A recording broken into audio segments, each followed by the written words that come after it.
No problem, I am here. কিরে সামনে দেখ পুলিশ।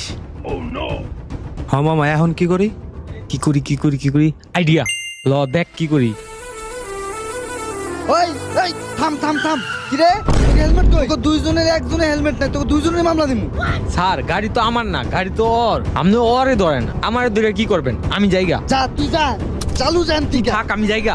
কাগজপত্র ছাড়া গাড়ি চালাস, হেলমেট ছাড়া গাড়ি চালাস, আজকে দেখে তোর কে বাঁচায়? অনেক হয়েছে স্যার, অনেক সহ্য করছে আপনার কাহিনী, আর সহ্য করুন না। আপনি চিনেন আমি কেডা? তুই কেডা? ওই মেয়ে আমার ভাই কেডা চিনেন? আমার ব্যাকগ্রাউন্ড সম্পর্কে কোনো ধারণা আছে আপনার? খারান, এখনই ফোন দিতেছি আমার বাইরে, এখনই আপনার যে আমার পাও ধরা মাপ চামো। খারান, দে কল, দেই কারবো কে ধরে। হ্যালো ভাই, কি হয়েছে? একটা পুলিশ আমার আটকাইছে, রাস্তার ভিতরে আটকাইছে, আপনার বাইরে আটকাইছে। ওর সাহস কত বড়, আজকে ওর চাকরি খাই দিমু। থাম, গরম হইস না। ওর কাছে